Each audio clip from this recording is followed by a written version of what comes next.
E se tudo o que você acredita sobre felicidade estiver errado? E se a verdadeira alegria não vier de alcançar mais, ter mais, ser mais, mas de aprender a perder sem se quebrar? E se a felicidade não estiver nas conquistas externas, mas na forma como você responde ao que não pode mudar? Vivemos acreditando que só seremos felizes quando o cenário for perfeito, quando o dinheiro chegar, quando o passado for curado, quando os outros nos validarem. Mas e se esse quando nunca chegar? Você não precisa esperar a vida melhorar para começar a florescer. O estoicismo nos ensina isso, que o mundo ao nosso redor não precisa mudar para que a nossa essência brilhe, que a verdadeira liberdade é emocional, interna, silenciosa e profundamente sua. Neste vídeo você vai descobrir 12 lições de estoicismo que não são frases de efeito, mas mapas para atravessar tempestades sem perder o centro. Cada lição é uma chave, e cada chave uma porta para uma felicidade que independe das circunstâncias. Mas antes de seguirmos, quero te propor um compromisso. Escreva nos comentários. Hoje começo a me construir, não a me distrair. Não é apenas uma frase, é um código, um portal, uma decisão. A jornada começa agora. Número 1. Nem todo pensamento é verdade. Você já se deu conta de que a sua mente pode ser a sua maior prisão e também a sua chave para a liberdade? Muitas pessoas passam a vida inteira sem perceber que estão vivendo dentro de uma narrativa. Uma história construída não com fatos, mas com pensamentos. Ideias que surgiram em algum momento, alimentadas por medos antigos, por palavras que ouviram na infância, por olhares que interpretaram como rejeição, por silêncios que entenderam como abandono. Pensamentos que com o tempo deixaram de ser questionados e se tornaram dogmas. Eu não sou suficiente.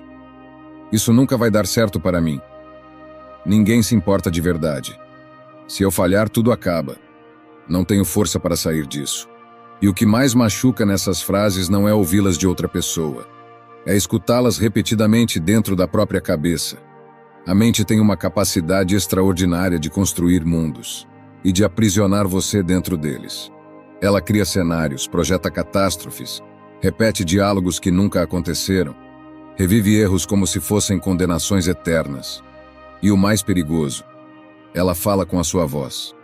Como duvidar de algo que soa tão familiar? Mas aqui está uma verdade que pode mudar tudo. Nem todo pensamento é verdadeiro. E você não precisa acreditar em todos eles.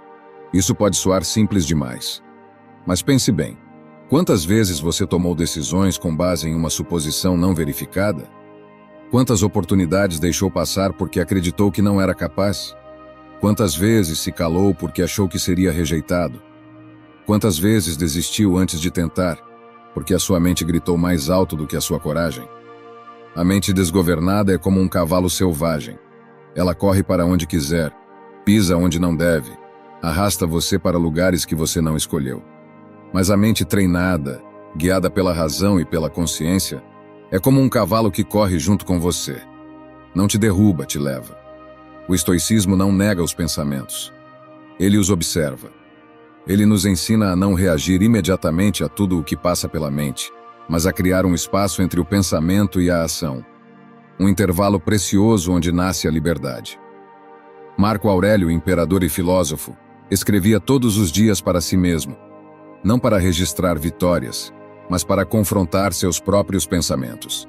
Ele entendia que o caos do mundo externo era incontrolável, mas o que determinava sua paz ou tormento era como ele interpretava esse caos. E essa interpretação nasce na mente. Pense nisso. Quantas vezes você já sofreu por antecipação? Chorou por cenários que nunca aconteceram? Brigou mentalmente com pessoas ausentes? Ficou preso dias em uma lembrança amarga, revivendo cada detalhe como se fosse um filme repetido? Tudo isso dentro da mente. Mas a mente não é o inimigo. Ela é uma ferramenta. Uma lâmina afiada.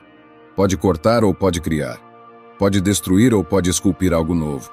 O que determina o efeito da mente não é o pensamento em si, mas o quanto você se identifica com ele. O quanto você se apega. Um pensamento só ganha poder quando você o alimenta. Você tem o direito de parar e perguntar: isso é mesmo verdade? Esse pensamento é um reflexo do presente ou um eco do passado?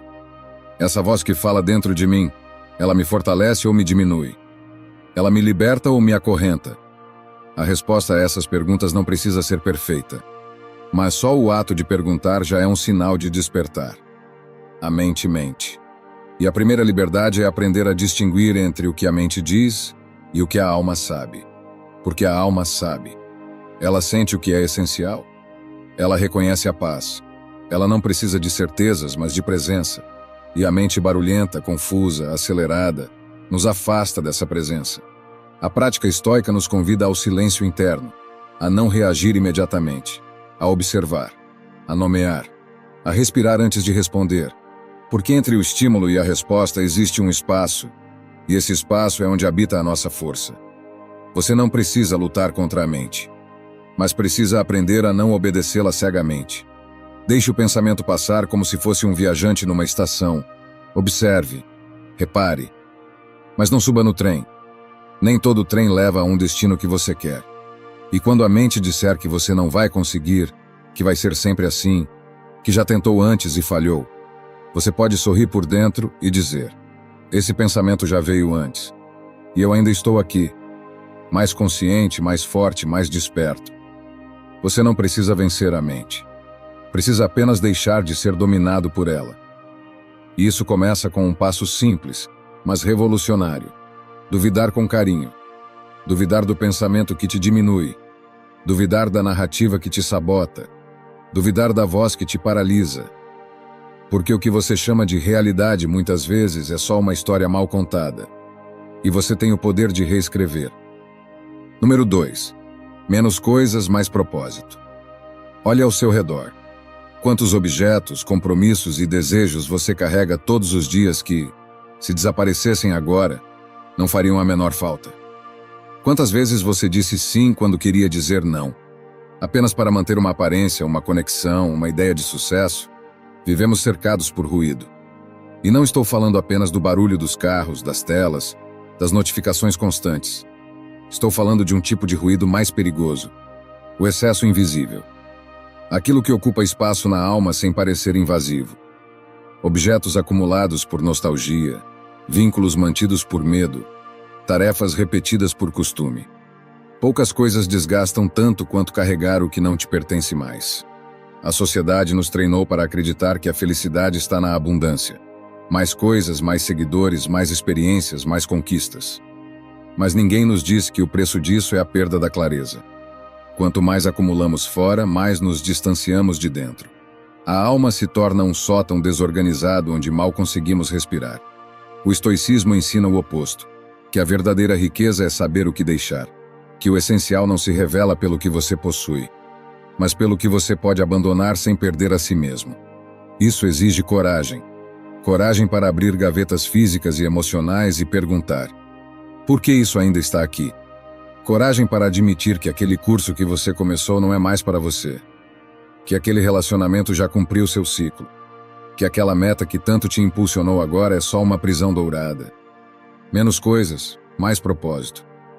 Não é sobre minimalismo de armário, é sobre minimalismo de alma. Reduzir para ampliar. Silenciar para escutar. Desfazer para reencontrar. Imagine a sua vida como uma casa. Com o tempo, você foi enchendo os cômodos com tudo o que parecia necessário. Presentes de pessoas que você nem fala mais. Móveis que você herdou de alguém que também não sabia o que fazer com eles. Paredes pintadas com cores que você escolheu quando ainda não sabia quem era. Agora você caminha pela casa e sente que ela não te representa mais. Tudo está ali, mas nada te acolhe. O excesso virou ausência. A abundância virou desordem. Então chega a hora de parar, de olhar com honestidade e perguntar: o que aqui ainda tem vida? E não apenas o que ainda funciona ou parece bonito, mas o que ainda conversa com a sua essência. O propósito não grita, ele sussurra. E para ouvi-lo você precisa de espaço. Espaço mental, emocional, físico. Espaço para que as coisas certas cresçam sem serem sufocadas pelas coisas antigas. Espaço para que a sua vida se torne uma expressão do que você realmente valoriza, e não um depósito de tudo o que você achou que deveria querer. Quando você começa a remover o excesso, algo poderoso acontece. O silêncio se torna audível. E nesse silêncio, você começa a escutar a si mesmo. Não a versão condicionada por expectativas externas, mas aquela voz calma e firme que sempre soube o caminho. Reduzir não é empobrecer, é refinar. É transformar sua energia de manutenção em energia de criação. O estoicismo chama isso de indiferença aos indiferentes. Ou seja, aprender a não se deixar afetar, encantar ou arrastar por aquilo que não tem real valor. O que não acrescenta ao seu caráter, à sua serenidade, à sua missão, é ruído. Propósito não é o que você encontra. É o que emerge quando você remove o que está em cima dele. E talvez você tenha passado os últimos anos cavando em lugares errados, buscando em acúmulos o que só poderia encontrar na simplicidade. Às vezes, a vida pede para que você desapegue não porque você está perdendo algo, mas porque finalmente está pronto para ser mais leve. Pense em um viajante no deserto. Cada objeto na mochila custa esforço. Cada passo é mais difícil se ele carrega coisas desnecessárias. Ele não desiste da jornada. Ele aprende a selecionar o que realmente importa. Você não precisa de mais. Você precisa de sentido. E o sentido não vem quando você adiciona. Ele surge quando você retira tudo aquilo que estava cobrindo a essência. O que você mantém por medo de faltar? O que você carrega por medo de desapontar? O que você compra para aparecer? O que você retém porque um dia te serviu? Talvez hoje seja o dia em que você para de guardar para depois e começa a viver com intenção. Então pergunte-se agora com sinceridade: o que você pode soltar para enfim se tornar mais inteiro? Número 3. Perder não te define. Alguma vez você já olhou para o espelho e em silêncio se sentiu menor depois de uma perda? Não é só a ausência do que foi embora. É o que ela parece dizer sobre você. É o silêncio que sobra. A sensação de que falhou, de que não foi capaz. E o que começa como uma dor lentamente se transforma em identidade. Você começa a se ver como alguém que perdeu, e não como alguém que viveu, lutou, tentou, ousou, e isso é perigoso. Porque a mente tem o hábito de construir histórias com base em feridas mal curadas. E quando essas histórias são repetidas por tempo suficiente, elas se tornam lentes.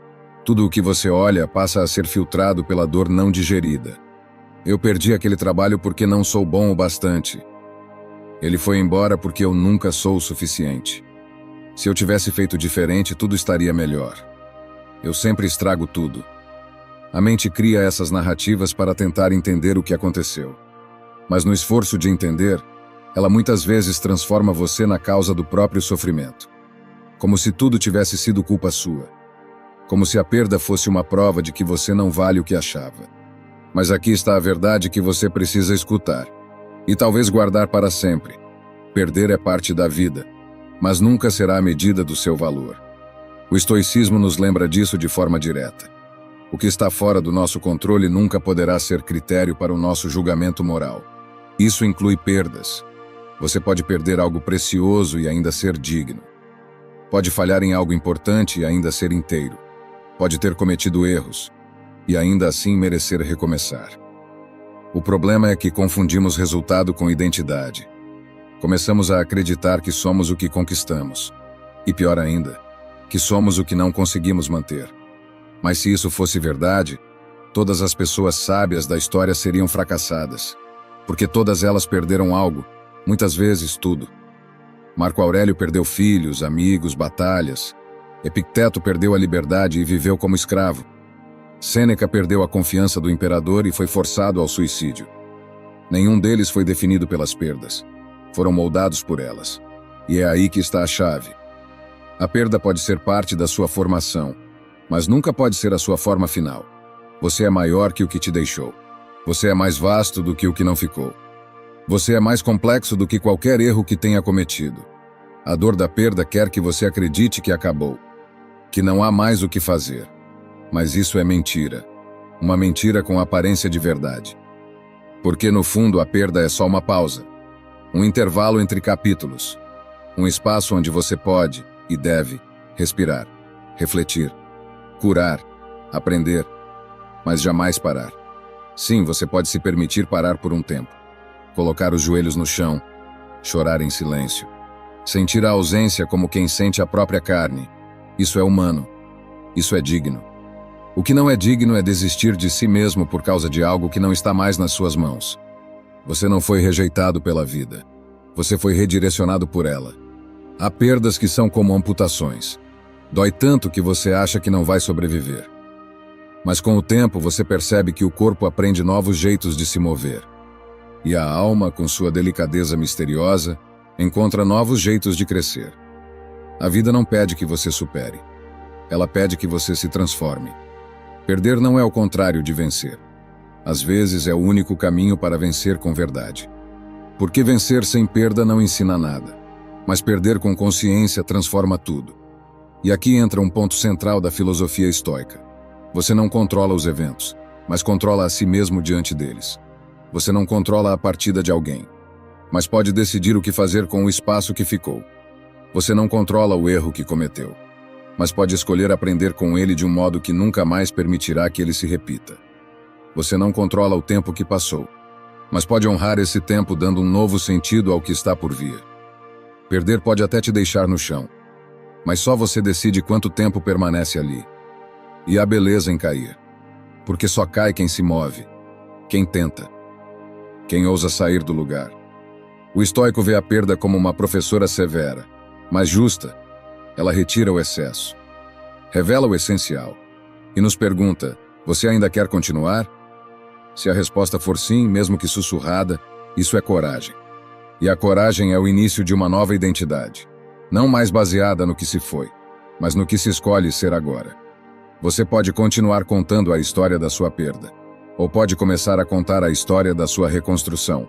Ambas são reais, mas apenas uma delas te leva para frente. Então respire fundo, honre o que se foi, sinta o que precisa ser sentido. Mas lembre-se, você não é a ausência, você é o que permanece. E o que permanece é mais do que o suficiente para recomeçar. Número 4. Pare de reagir, comece a compreender. Você já se pegou dizendo algo no impulso e se arrependendo segundos depois. Já sentiu seu corpo explodindo em raiva, ansiedade ou frustração antes mesmo de entender o que estava acontecendo? Essa é a marca de quem vive reagindo. E não há nada mais cansativo, mais desgastante, mais perigoso do que viver à mercê das próprias reações. Reagir é automático. Compreender exige consciência, e é essa diferença que separa o caos da paz. A maioria das pessoas vive no piloto automático. Alguém fala algo atravessado. Elas gritam. Um plano dá errado. Elas surtam. Uma mensagem não chega. O coração acelera. Tudo vira gatilho. E elas confundem reatividade com autenticidade. Acham que ser espontâneo é falar o que pensa, responder na hora, não deixar barato. Mas isso não é sinceridade. É descontrole. E descontrole, ao contrário do que parece, não é liberdade, é prisão. A filosofia estoica nos ensina que aquele que não controla sua resposta, não controla nada. Porque se qualquer pessoa, qualquer palavra, qualquer acontecimento externo é capaz de te tirar do eixo, então você não tem um eixo. Você tem um botão, e qualquer um pode apertá-lo.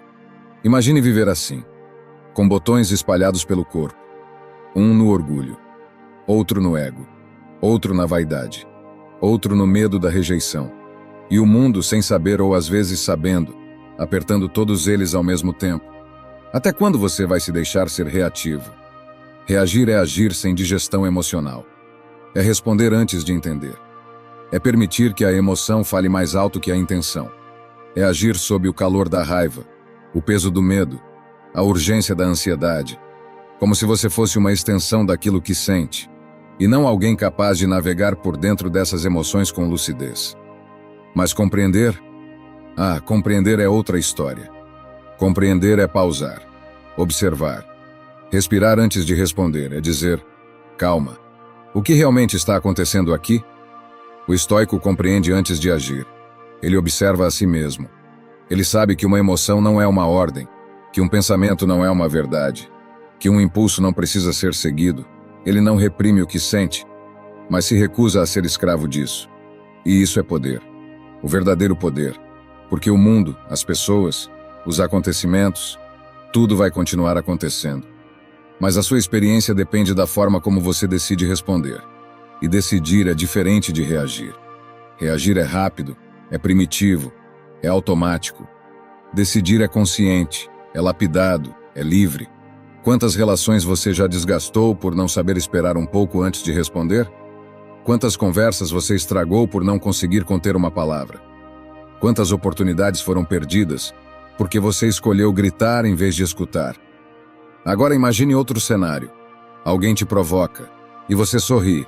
Um plano falha e você respira. A ansiedade vem e você a acolhe sem se identificar.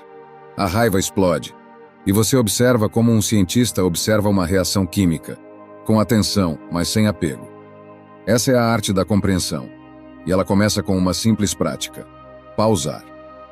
A pausa é o espaço sagrado onde o impulso perde força e a consciência ganha voz. É ali, entre o estímulo e a resposta, que mora sua liberdade. É ali que você deixa de ser um reator emocional e se torna um criador de escolhas. Compreender é um treino. É um músculo que se fortalece toda vez que você diz a si mesmo: não preciso responder agora. Primeiro, eu entendo. E entender não significa aceitar tudo, tolerar abusos ou engolir injustiças. Entender é não deixar que o que vem de fora controle o que nasce em você. O estoico é aquele que responde ao caos com clareza, que ouve o grito, mas não grita de volta, que enxerga a tempestade, mas não se torna parte dela. E isso não o faz fraco. Isso o faz mestre de si mesmo. Porque enquanto o mundo briga por ter razão, o estoico escolhe ter paz. Enquanto os outros vivem correndo atrás de controle externo, o estoico trabalha o controle interno. Enquanto todos reagem, ele compreende. E ao compreender, transforma tudo. Você não é obrigado a responder a tudo o que te fere.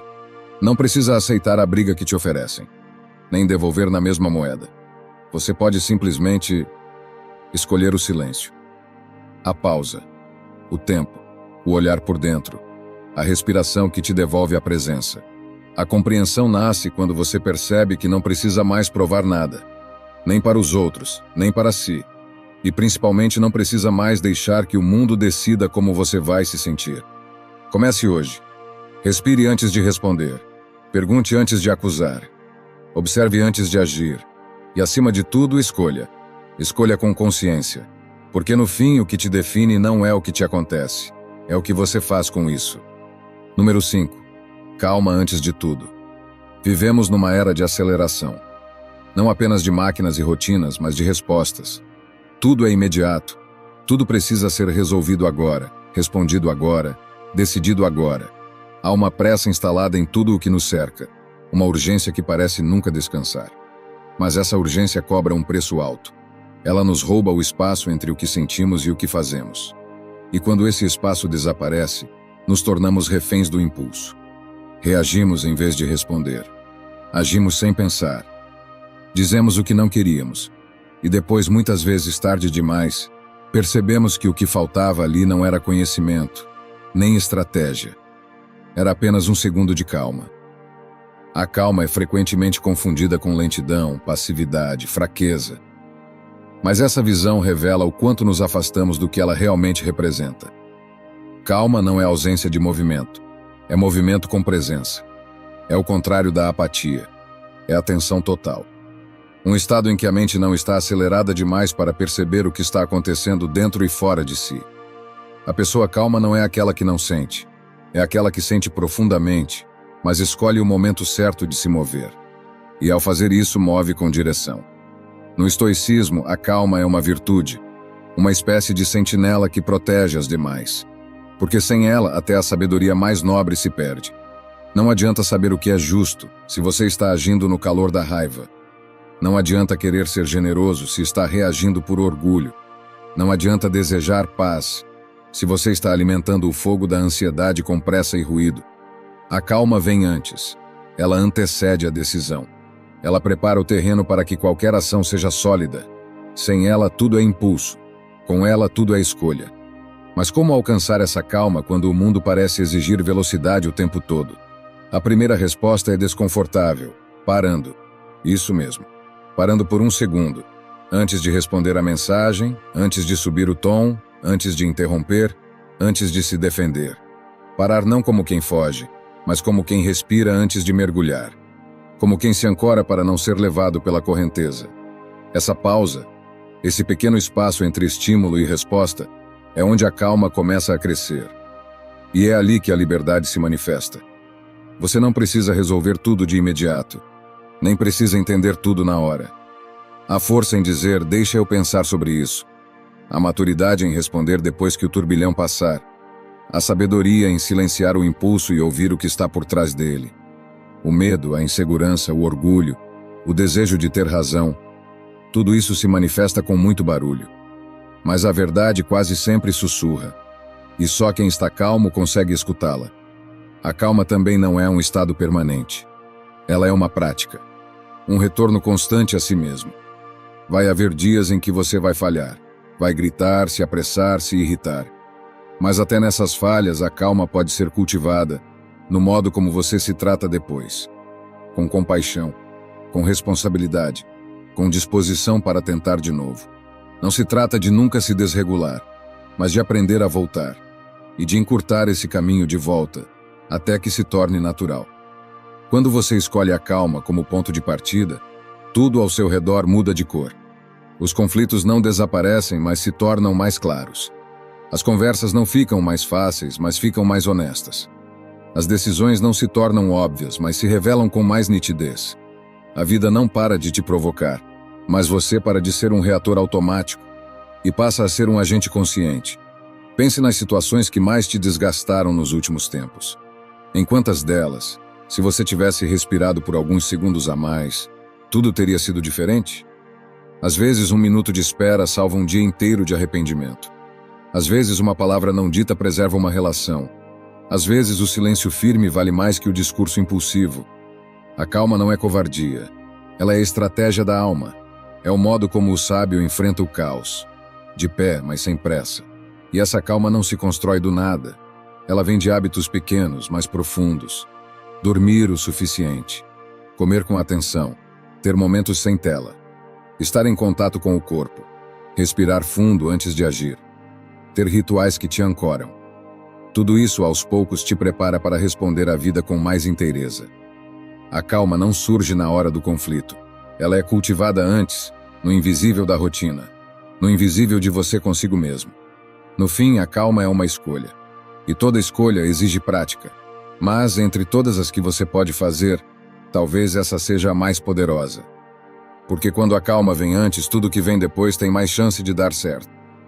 O mundo pode continuar correndo, mas você, ao escolher a calma, deixa de ser empurrado e começa a conduzir. Número 6. Trabalhe com o dia, não contra ele. Existe uma guerra silenciosa sendo travada todos os dias, entre você e o próprio tempo. Uma guerra feita de resistência, frustração e expectativa. Acordamos já com uma lista de batalhas a vencer, metas a cumprir, atrasos a compensar. E conforme o dia avança, vamos acumulando a sensação de que o tempo está sempre contra nós. Que o dia está curto demais, que as horas não rendem, que a vida exige mais do que somos capazes de entregar. Mas e se o problema não estiver no tempo, e sim na forma como nos posicionamos diante dele? A verdade é que muita gente vive o dia como se ele fosse um adversário. Um campo de obstáculos, um teste, um desafio a ser vencido. E quando algo foge do plano, um atraso, uma mensagem inesperada, uma indisposição física, uma demanda fora da agenda, nasce a irritação. Como se a vida estivesse errando o roteiro, como se o universo devesse funcionar conforme nossa planilha. Mas a vida não é planilha. O tempo não é uma máquina sob nosso controle. E o dia não é um inimigo. Ele é um fluxo, um organismo vivo, um conjunto de possibilidades que se revelam conforme avançamos, mas que nunca estarão totalmente sob nosso comando. A ilusão do controle absoluto gera apenas desgaste, porque a realidade vai seguir sendo o que é, mutável, dinâmica, imperfeita. O estoicismo nos convida a trocar a rigidez pela cooperação, a parar de lutar contra o dia e aprender a trabalhar com ele. Isso não significa desistir dos planos, mas entender que flexibilidade é tão importante quanto determinação. Que saber escutar o que o dia está tentando dizer é tão essencial quanto impor a própria vontade. Que há inteligência em ajustar o passo, e não apenas em seguir correndo. Trabalhar com o dia é aceitar que ele tem sua própria natureza. Alguns dias são férteis, produtivos, claros. Outros são lentos, nublados, difíceis. Em vez de forçar o dia a ser o que você gostaria, você aprende a perguntar: o que este dia está me pedindo? Às vezes é foco, às vezes é pausa, Às vezes é resiliência, às vezes é silêncio. E quanto mais você afina sua escuta, mais você descobre que a vida tem ritmos. E que viver bem é saber dançar com eles, e não brigar com o compasso. Isso exige humildade. A humildade de reconhecer que nem sempre o que você deseja é o que o momento comporta. Que nem toda a sua energia será aproveitada. Que nem todo o seu plano será seguido. Mas também exige confiança. A confiança de que mesmo quando as coisas não saem como esperado, ainda assim há sentido.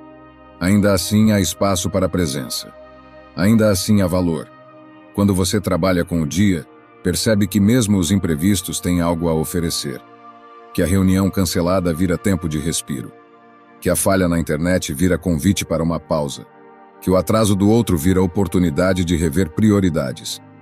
Tudo depende da lente. Tudo depende do lugar interno de onde você observa. E essa forma de lidar com o tempo, mais orgânica, mais fluida, mais conectada, não é menos eficiente. Ao contrário, ela é mais profunda. Porque você deixa de gastar energia lutando contra o inevitável e passa a investir essa energia em agir com mais consciência, com mais entrega, com mais sabedoria. Trabalhar com o dia também é trabalhar com você. É entender que você não é uma máquina. Que há dias em que o corpo precisa de descanso, em que a mente está densa, em que a alma pede silêncio.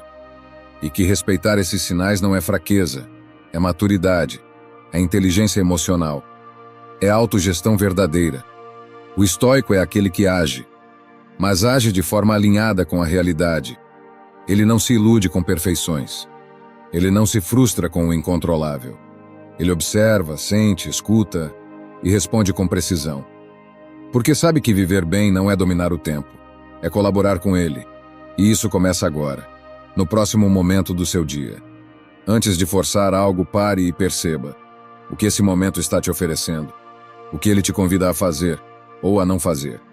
Quais são os recursos reais que você tem agora? Não os ideais, os reais. Trabalhe com eles, como quem molda o dia com as mãos, como quem entende que o barro da vida é sempre imperfeito, mas sempre moldável. E se no fim do dia você perceber que não fez tudo o que queria, mas agiu com presença, com atenção e com honestidade, então saiba, você trabalhou com o dia, e isso por si só é uma forma de vitória. Número 7. Reduza o barulho à sua volta. Feche os olhos por um instante e escute com atenção. Não o som do ambiente, mas o que há além dele. Por trás do trânsito, do celular vibrando, da televisão ligada em outra sala, existe um fundo sonoro mais denso, mais constante, que você talvez não tenha nomeado. O barulho que vem da vida vivida em excesso. É o ruído do mundo tentando entrar em você o tempo todo. São os alertas, as notificações, as opiniões, as comparações, as notícias que você não pediu para ler, os vídeos que você não procurou, os conselhos que não pediu. E no meio de tudo isso, a sua própria voz vai sumindo, como um sussurro engolido por uma multidão gritando ao seu redor. Vivemos cercados por esse tipo de barulho, e não percebemos o quanto ele molda o nosso estado emocional. Você acorda e antes mesmo de respirar fundo já é invadido por um feed de informações aleatórias. Pessoas comemorando conquistas, vendendo ideias, mostrando uma versão editada de suas vidas, enquanto dentro de você algo se aperta. Não sabe exatamente o que, mas sente que está atrasado, insuficiente, deslocado. Esse incômodo não vem de algo que você é, mas de tudo aquilo que você deixa entrar, sem filtros. O ruído externo alimenta um caos interno que, com o tempo, passa a parecer natural, mas não é. Não deveria ser. O estoicismo nos oferece uma proposta radical em meio a esse cenário. Voltar a escutar o silêncio. Não o silêncio como ausência de som, mas como espaço sagrado de discernimento. É no silêncio que você se escuta de verdade. É no silêncio que percebe o que está pensando, sentindo, querendo. E é justamente por isso que o mundo moderno evita o silêncio. Ele revela o que o barulho tenta esconder. Ansiedades reprimidas, desejos que não são seus, escolhas feitas no automático. O ruído serve como anestesia, mas toda anestesia, cedo ou tarde, perde o efeito. Reduzir o barulho à sua volta não é sobre se isolar ou viver numa bolha. É sobre aprender a fazer curadoria do que você consome. Nem tudo que é falado precisa ser ouvido. Nem toda mensagem merece resposta. Nem toda informação tem valor. E principalmente, nem toda presença ao seu redor precisa ocupar espaço dentro de você. A vida é feita de trocas, mas você precisa escolher com quem, com o que e em que intensidade se conecta. Do contrário, você se torna uma antena captando tudo e se perdendo no nada. Essa prática exige disciplina. Exige que você diga não quando é mais fácil ceder. Exige que você silencie o celular por algumas horas, mesmo que o mundo te diga que é urgente estar disponível o tempo todo. Exige que você caminhe sem fones, mesmo que isso te confronte com o barulho da própria mente. Exige que você aceite momentos de desconforto, porque o silêncio não é confortável no início. Ele traz à tona aquilo que o ruído abafava. Mas é só olhando para isso que você pode realmente transformar alguma coisa. O ruído cria confusão. O silêncio cria direção. E não se trata apenas de ruídos sonoros. Estamos falando de tudo o que ocupa mais do que oferece. Relacionamentos que só drenam. Compromissos que apenas acumulam. Conteúdos que não te ensinam nada, apenas te entorpecem. O barulho é, muitas vezes, uma escolha inconsciente. Mas pode, a partir de agora, se tornar uma escolha consciente de redução, de restauração, de reconexão. Marco Aurélio escrevia cartas para si mesmo em meio ao caos de guerras e traições. Não porque tinha tempo de sobra, mas porque sabia que, se não se escutasse, seria engolido pelas vozes externas. O que ele buscava não era isolamento, mas centro. E o centro não se encontra no ruído, encontra-se no interior. Hoje você pode começar pequeno. Deixar o celular longe da cama. Fazer refeições em silêncio. Respirar profundamente antes de responder qualquer coisa. Criar espaços intencionais sem som, sem distração, sem sobrecarga. Pode ser 5 minutos. Pode ser uma caminhada curta. O importante é lembrar. O mundo não vai parar de gritar, mas você pode escolher quando escutá-lo. E o mais importante, você pode finalmente escutar a si mesmo. Número 8. Fale com consciência. Crie com palavras. Existe um tipo de criação que não acontece com as mãos, nem com ferramentas ou telas. É uma criação invisível, constante, inevitável. Acontece toda vez que você fala. Cada palavra que você escolhe é uma pedra colocada na construção do mundo ao seu redor. E mesmo que não perceba, você está sempre edificando, ou demolindo, realidades com o que diz. A maioria das pessoas não fala com consciência. Fala para se defender, para ocupar espaço, para preencher silêncio. Fala por impulso, por ansiedade, por hábito. E nesse ritmo as palavras perdem força. Tornam-se ruído. Tornam-se armas, muros, espelhos distorcidos. Tornam-se ferramentas de separação, quando poderiam ser pontes de entendimento. Falar com consciência é um dos atos mais subversivos da vida moderna. Porque estamos cercados por excesso. Excesso de opinião, de informação, de discurso. Todo mundo quer dizer algo, mas poucos se perguntam: por que estou dizendo isso? Ou qual o efeito dessa palavra em quem a escuta? A fala consciente não busca o aplauso imediato. Ela busca sentido, clareza, presença. Ela parte de dentro com direção e não apenas de fora com pressão. No estoicismo, a fala tem um papel fundamental, não como expressão descontrolada da emoção, mas como instrumento de criação moral. O sábio fala pouco, mas diz muito. Ele não desperdiça palavras porque sabe que cada uma delas é um reflexo do seu mundo interno. Falar com consciência não é falar bonito, é falar de modo alinhado com aquilo que se vive.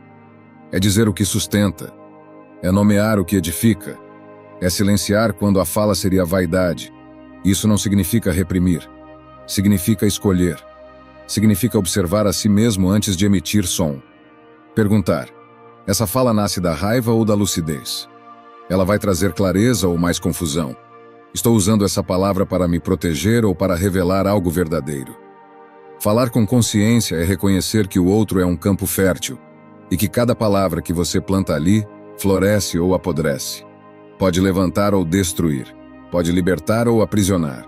Pode ser o início de uma ponte ou a fundação de um muro. E não estamos falando apenas de grandes discursos. Estamos falando das conversas cotidianas, do bom dia que pode ser dado com indiferença ou com presença, da crítica que pode ser feita com arrogância ou com compaixão, da correção que pode humilhar ou instruir, da confissão que pode curar ou ferir, das palavras que você diz a quem ama, e sobretudo das palavras que você diz a si mesmo. Porque se existe um lugar onde a fala inconsciente opera com mais força, é no diálogo interno.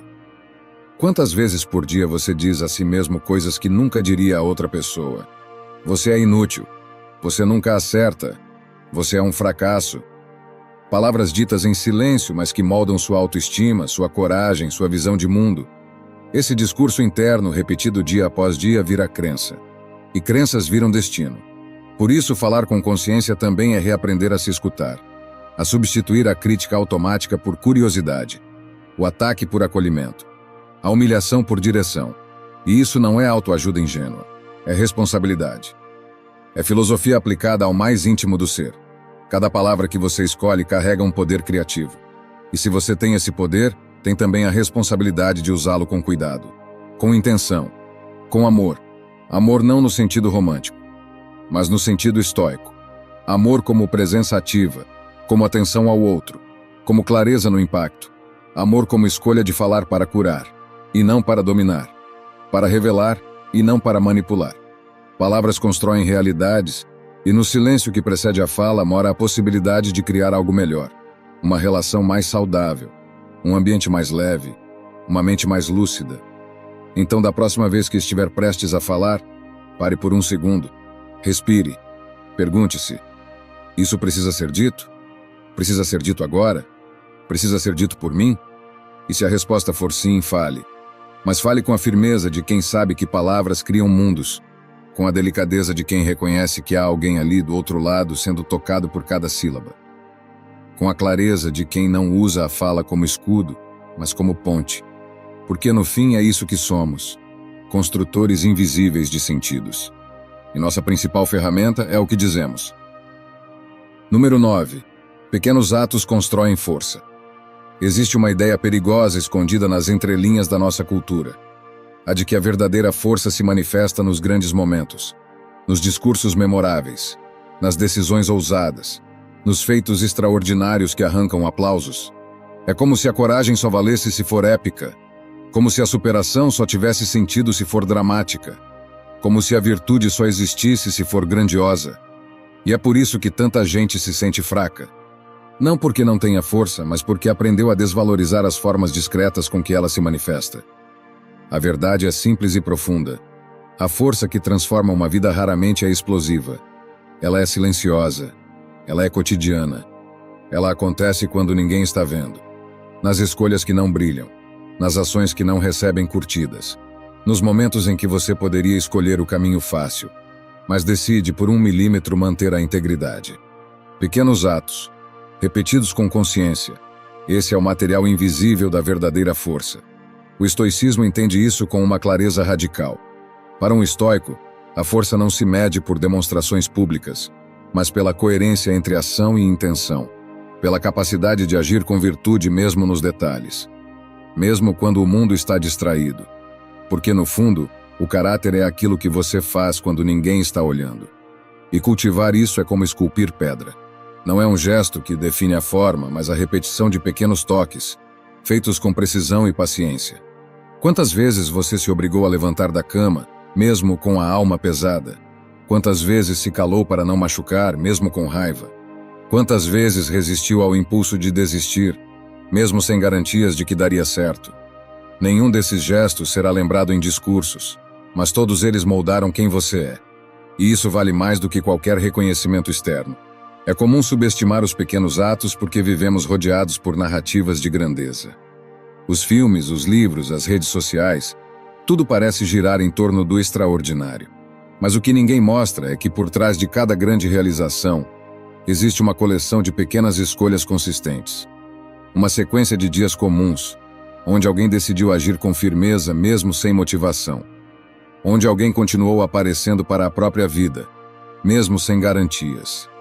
A força verdadeira não nasce do espetáculo, ela nasce da repetição, do hábito, do treino, da decisão de ser honesto mesmo quando mentir seria mais fácil, de manter a rotina mesmo quando o cansaço pesa, de escutar com atenção mesmo quando você já sabe o que o outro vai dizer. Cada um desses atos parece pequeno, mas juntos constroem um ser humano sólido, um ser humano que não depende das circunstâncias para se manter de pé. E é aqui que a filosofia estoica se conecta à prática diária com uma beleza rigorosa. Ela nos lembra que a vida não exige heroísmo constante. Ela exige presença constante, exige intenção e exige disciplina. Não aquela disciplina rígida que se pune ao menor erro, mas uma disciplina compassiva, que entende que a constância é mais importante que a perfeição, que é melhor um pequeno passo todos os dias do que uma corrida esporádica e exaustiva. Se você está cansado, sobrecarregado ou se sentindo insuficiente, talvez esteja tentando construir sua força com base em metas inalcançáveis. Talvez esteja esperando um grande momento de virada. Mas a verdade é que a virada acontece no simples ato de continuar, de manter-se no caminho mesmo quando a vontade falta, de fazer o que é certo mesmo quando ninguém reconhece, de alinhar seus atos com seus valores, mesmo que ninguém esteja olhando. A força não é medida pelo impacto imediato. Ela é medida pela sustentação ao longo do tempo, pelo modo como você reage às quedas, pelo modo como trata os outros nos dias difíceis, pelo modo como cuida de si quando o mundo parece desabar. Isso é força, e ela se revela aos poucos, discretamente, como uma raiz que cresce em silêncio até ser capaz de sustentar uma árvore inteira. Pequenos atos repetidos com alma, com direção, com firmeza, constroem uma vida inteira. Não espere o momento perfeito. Não subestime os gestos simples. Lave a louça com atenção. Escute sem interromper. Respire antes de responder. Dê um passo hoje, ainda que mínimo. Isso não é pouco, isso é tudo. Número 10. O dia de hoje é valioso. Existe uma tendência comum, quase imperceptível, de tratar o presente como um meio para se chegar a algum lugar. Vivemos como se o agora fosse apenas uma ponte para o futuro. Algo provisório, descartável, que precisa ser atravessado com pressa. Como se os momentos que realmente importam estivessem sempre adiante. Na próxima conquista, na próxima viagem, na próxima versão de nós mesmos. E enquanto isso, o que temos aqui, diante de nós, escapa pelas frestas da desatenção. É difícil perceber o valor do hoje porque fomos treinados a adiar. Desde cedo aprendemos que o esforço de agora é para uma recompensa futura, que o que vale mesmo está no depois. Mas o depois, quando chega, vem com outro nome: hoje. E se você não aprendeu a enxergar a beleza e o peso do presente, vai continuar correndo, mesmo quando já tiver alcançado tudo o que achava que queria. A filosofia estoica, com sua precisão crua e ao mesmo tempo profundamente humana, nos lembra de uma verdade que costumamos ignorar. O tempo é o nosso bem mais precioso, e o único que não pode ser recuperado. Marco Aurélio, no meio do poder e das responsabilidades de um império, escrevia para si mesmo: "Você não vive 1000 anos, faça agora o que importa." Essas palavras não são apenas uma chamada para a produtividade, são um chamado à consciência. Um lembrete de que a vida não acontece em algum lugar distante, ela está se desenrolando neste exato instante, enquanto você lê estas linhas, enquanto respira, enquanto escolhe o que fazer com os próximos minutos. Mas a consciência do valor do dia de hoje não se dá apenas pelo pensamento. Ela exige presença. E presença é uma prática.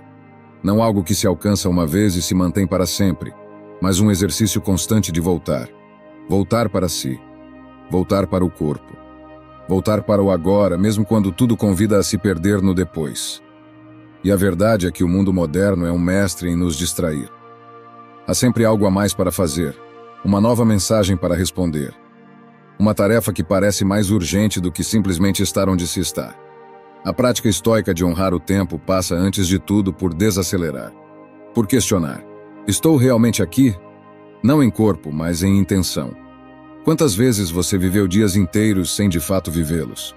Acordou, correu, resolveu pendências, marcou presença, mas em nenhum momento se sentiu presente. Essa ausência de si mesmo é uma das maiores fontes de angústia da vida contemporânea.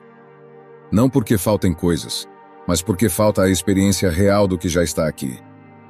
Tratar o dia de hoje como valioso é uma decisão. Uma decisão de não deixá-lo ser engolido pelo automático. Não é sobre fazer algo grandioso, nem sobre render mais, nem sobre se encaixar em alguma expectativa de desempenho. É sobre simplesmente escolher estar. Escolher sentir. Escolher viver, mesmo que de forma simples. É tomar um café com atenção. É conversar com presença. É colocar o celular de lado e olhar nos olhos de quem está perto. É parar por um minuto, sem culpa, para observar o céu. O tempo não exige muito para ser bem vivido. Ele exige verdade. Há uma armadilha sutil em romantizar o futuro, em acreditar que quando certas coisas acontecerem, então sim seremos felizes, completos, calmos. Mas o futuro não vem como um pacote pronto de satisfação. Ele apenas repete os padrões do presente. Se você não aprende a viver bem o agora, nenhum futuro será suficiente. Porque sempre haverá mais um desejo, mais uma meta, mais um degrau. O contentamento não está no que vem. Está na forma como você vive o que já está aqui. Isso não significa negar a importância de planejar, de sonhar, de se organizar. Significa apenas lembrar que os planos só têm valor se não nos roubarem a experiência do presente. Que os sonhos só têm potência se forem cultivados com ações que nascem hoje. Que nenhuma agenda compensa a ausência de alma no agora. E que nenhum sucesso futuro é capaz de curar a negligência com o tempo vivido sem presença. O estoico é aquele que trata o presente como sagrado. Ele não espera por um momento ideal para viver com integridade. Ele não adia a prática do bem para quando estiver mais confortável. Ele não condiciona a serenidade às condições externas. Ele entende que o dia de hoje é, por si só, um campo de treino para tudo o que importa. E mesmo que esse dia seja difícil, mesmo que esteja longe do ideal, ainda assim é valioso, porque é real. E o real é o único lugar onde a alma pode tocar a vida com profundidade. E se o hoje for o último? Essa pergunta feita com seriedade não precisa gerar pânico. Ela não é sobre pressa, mas sobre clareza. Sobre cortar o que é ruído. Sobre priorizar o que tem alma. Sobre dizer o que importa, cuidar do que é frágil, agradecer o que ainda pulsa. Porque no fim das contas a vida é feita disso. De dias comuns vividos com presença em comum. De decisões pequenas tomadas com grande consciência. De gestos simples feitos com um coração inteiro. Seja qual for o seu cenário hoje, ele é uma oportunidade. De amar, de servir, de perceber, de aprender, de começar. Mesmo que seja só um primeiro passo. Mesmo que ninguém veja. Mesmo que pareça pouco. Porque a soma dos poucos vividos com verdade constrói uma vida com sentido. O dia de hoje não é um obstáculo no caminho. Ele é o próprio caminho. E se você conseguir enxergá-lo com os olhos da presença, talvez descubra que o que você tanto procura já está aqui. Número 11. Felicidade se constrói. Não se espera. Existe uma imagem silenciosa, mas persistente na mente de muita gente. A de que a felicidade está em algum ponto distante. Um lugar que ainda não chegou. Uma situação que precisa acontecer. Uma pessoa que ainda vai aparecer. É como se a felicidade fosse um prêmio, algo externo, concedido aos que fizerem tudo certo, aos que tiverem sorte, aos que conquistarem todas as peças que faltam. Mas a vida não funciona assim. A felicidade não é um ponto de chegada, e muito menos um presente que se recebe. A felicidade verdadeira, aquela que resiste ao tempo, que se mantém mesmo nos dias difíceis, que não depende das marés externas, é uma construção. Um trabalho de arquitetura íntima, feito todos os dias em silêncio, com pequenas decisões que afirmam, com firmeza e humildade. Eu escolho estar presente para minha própria vida. É claro que há dias melhores e piores. Há perdas, dores, momentos em que tudo parece desabar. Mas mesmo nesses dias, a felicidade não deixa de existir. Ela apenas muda de forma. Às vezes, se esconde atrás da resiliência. Às vezes, aparece como um gesto de autocuidado em meio ao caos. Às vezes, como um abraço que não resolve nada, mas acolhe tudo. Felicidade não é ausência de dor, é presença de sentido. O estoicismo nos oferece uma base sólida para essa compreensão. Ele nos convida a abandonar a ilusão de que a vida deve estar sempre conforme nossas expectativas para então merecer ser apreciada. O estoico aprende a olhar a realidade como ela é, e a encontrar dentro de si os recursos para responder com dignidade, com serenidade, com força. E é dessa resposta que nasce a felicidade real. Felicidade para um estoico não é euforia constante. É harmonia entre ação e valor. É coerência. É paz que não depende da circunstância, mas da consciência. É a tranquilidade de saber que, mesmo quando tudo à volta desaba, você continua sendo fiel ao que acredita. Que mesmo sem garantias você não se trai. Que mesmo cansado você age com clareza.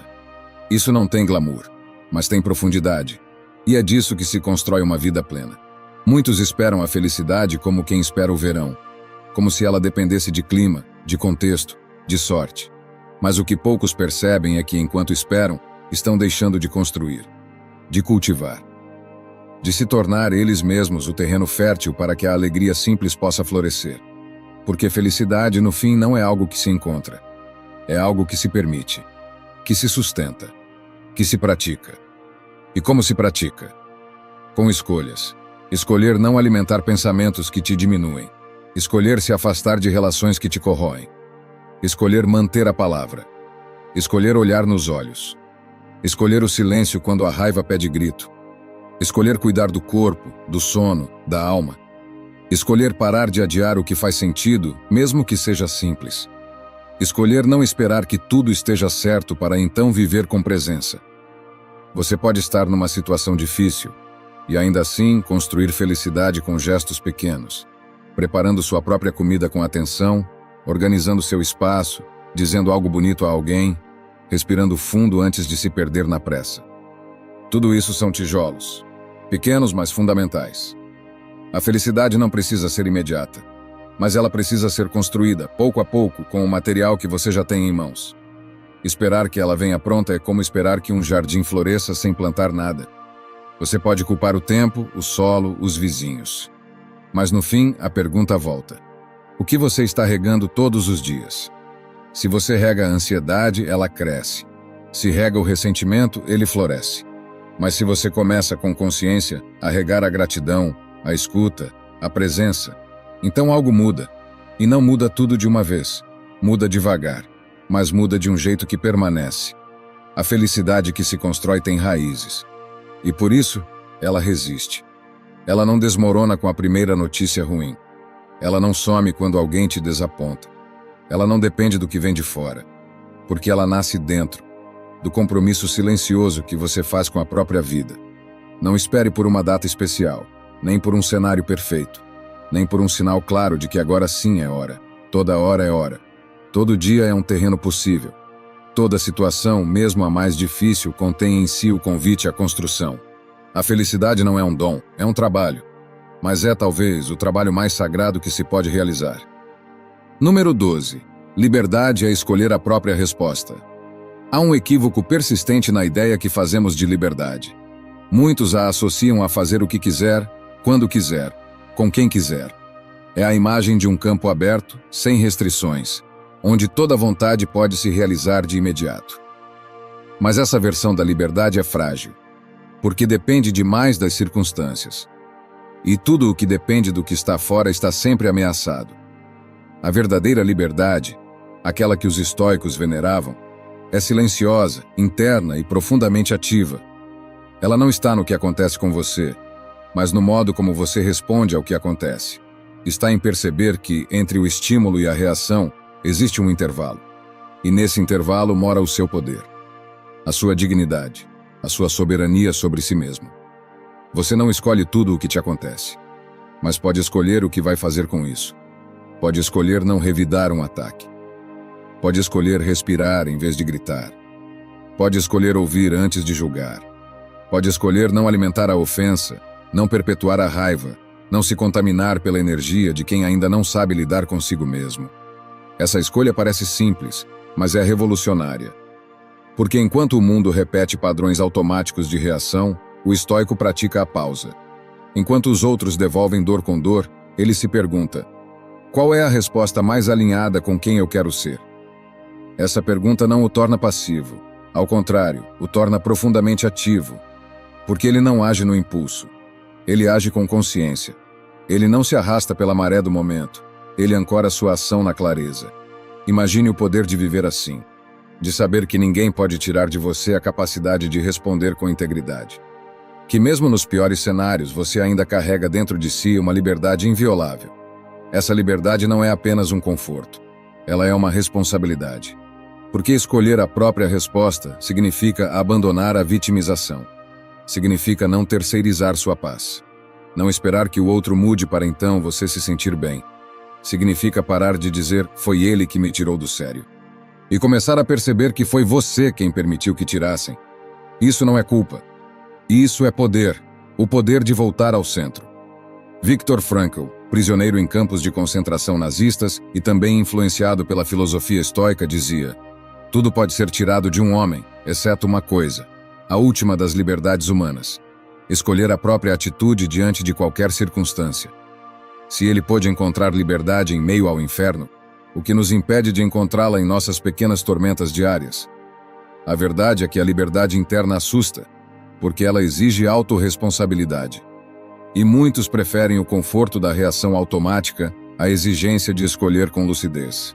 Mas quem começa a praticar essa escolha, ainda que uma vez por dia, ainda que em pequenas situações, começa também a experimentar um tipo de força que não pode ser comprado nem emprestado.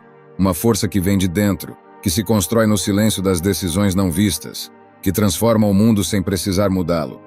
Escolher a própria resposta é também um ato de paz, porque cada vez que você escolhe não devolver violência, você quebra um ciclo. Cada vez que você escolhe compaixão onde poderia haver julgamento, você reescreve uma história. Cada vez que você escolhe o silêncio onde antes havia grito, você abre espaço para algo novo. Essa paz não é passividade. Ela é o fruto maduro da sabedoria. E como se chega a esse ponto? Com treino, com erros, com tentativas, com pausas conscientes, com a humildade de reconhecer que muitas vezes vamos falhar, mas ainda assim podemos voltar. Podemos recomeçar. Podemos escolher de novo. Isso também é liberdade. Saber que nenhum erro define seu futuro, se você estiver disposto a aprender com ele. No fim, ser livre não é fazer tudo o que se quer. É não ser escravo de nenhuma emoção que nos arraste para longe de nós mesmos. É ter espaço interno suficiente para respirar entre o impulso e a ação. É ter chão firme dentro de si, mesmo quando tudo à volta balança. Essa é a liberdade que ninguém pode tirar. E é essa que merece ser cultivada todos os dias. Espero sinceramente que esta mensagem tenha sido útil. Quero parabenizá-lo sinceramente por ter chegado até aqui e ter concluído o vídeo. Isso significa que você deseja melhorar como pessoa. Se gostou do vídeo, deixe seu comentário. Se não sabe o que comentar, comente gratidão. Assim saberei que assistiu até o final. Se ainda não está inscrito no canal, o que está esperando? Inscreva-se agora e junte-se a nós. O estoicismo está cheio de ensinamentos como este, que são aplicáveis à nossa vida cotidiana. Portanto, encorajo você a continuar aprendendo sobre essa filosofia. Deixo aqui 2 vídeos repletos de sabedoria estoica para que você continue aprendendo. Até a próxima!